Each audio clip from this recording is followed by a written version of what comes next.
Hello everybody, and welcome to Tommageddon, a show where all different kinds of multimedia will meet their day of reckoning. I'm your host, Tom. You know what's startling to me, besides the girl from The Grudge? Ugh. The fact that there are people legally allowed to vote and drive a car that are younger than some of my favorite childhood video games. Makes me feel old. So gather round, children, and listen as Grandpa spins you an epic yarn about what life was like back in the good old days, riddled with exaggeration about how insanely mountainous my school district was, and the lack of shoes.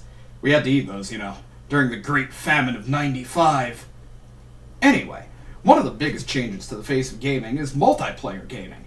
These days you just boot up the old Xbox and pop in the latest copy of Call of Halo 5, Modern Reach Ops 2 Gear Warfare Extravaganza!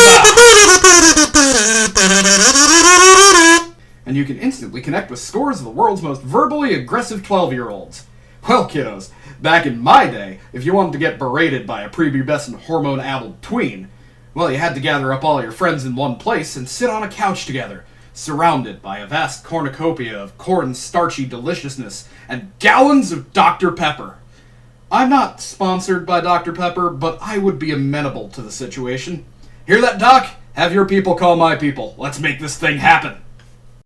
Anyway, once you had all gathered together in the house of whichever friend's parents were foolish enough to play host to the mob of insatiably hungry half-pints, you gathered around the CRT TV. That's right, no flat screens. You put a game that looked like this into a console that looked like this, and engage in some good old-fashioned competitive gaming. Some straight-up Thunderdome bullshit. 4 men enter, 1 man leaves. Mostly just because that's how we worked out turn order, where the poor son of a bitch who lost the hardest gave up his controller. And back then, our arena of choice was Goldeneye, released by Rare in 1997 based on the 1995 James Bond film with the same name, starring Pierce Brosnan as Bond. It was my first experience with the FPS genre, as young Tom did not own a computer, and therefore could not play Doom. So, it holds a special place in my heart. It's also cited as being one of the best games of all time. A title that gets thrown around so much it's earning frequent flyer miles. I recall I really enjoyed the single-player story mode, which, for the most part, pretty reliably mirrored the film, with levels being based on scenes in the movie and the overall plot remaining the same. You play as British secret agent Bond, James Bond, in a quest to stop a shady Russian criminal organization called Yanis from blasting London with a space laser, known as the Goldeneye. Along the way, Bond finds out that the leader of said shady organization is actually his old partner 006, Alex Trevelyan, played in the movie by Sean Bean. It all culminates in a showdown between Bond and Bean atop the satellite that controls the space laser, with Bean eventually being booted off the satellite to his death. Man, Sean Bean really does die in everything, doesn't he? So, one of the more memorable things about this game is that it isn't all just run and gun. There's a decent amount of focus placed on completing objectives and stealth. Ooh! I'm so fucking stealthy right now! I'm your god! All joking aside, there is at least one level that will require you to dispatch opponents silently, lest you bring down an unending horde of infinitely respawning mooks on your head. So you're pretty much stuck either using the throwing knives, which are absolutely useless, or slapping people to death. That's right, taste my pimp hand! Of course, the cavalry only arrives when you're the one making noise. If the enemies run around firing off their guns like a redneck at a 4th of July barbecue, no one bats a damn eye. As soon as I touch one, they somehow know to come running. Each level has its own unique set of objectives. Save hostages, defuse bombs, steal plans for secret bunkers and helicopters. You know, usual spy stuff. And the designs are pretty decent, with crazy attention given to making sure parts of some levels have the same proportions as their movie counterparts. One of my personal favorites has always been the frigate level, where you have to rescue hostages from a boat in the middle of the ocean? That's not right. I see seas of green, they should be blue. Somebody filled the ocean with goo. And I think to myself, holy shit! I'm no longer concerned with the Janus organization and their space laser. I feel like a bigger international crisis is the guy who replaced the ocean with fucking acid! Hey, come on in! Water's fine! Hey, did you like the snow level? Would you like to play it again with everything tinted red and the draw distance drop through the floor? Of course you would.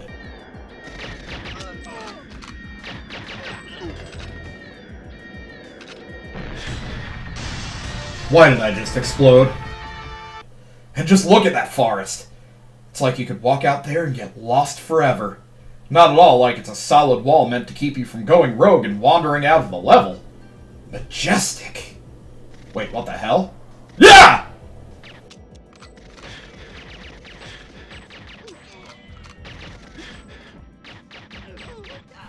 So, perhaps you've noticed that the aiming system in this game kinda sucks. The only real saving grace here is that if you at least manage to point yourself in the general direction of the enemies, the game will correct your aim. Sometimes. Welcome to Stormtrooper Shooting Simulator 2018! 1997! 2018! The bright side is the enemies are just as terrible at aiming as I am. You like escort missions? Yeah, who doesn't? Huh, it's a good thing it's everyone's favorite, because pretty much the entire second half of this game is one big escort mission, where you have to wander through levels with Boobs McBlue's shirt here attached to your hip.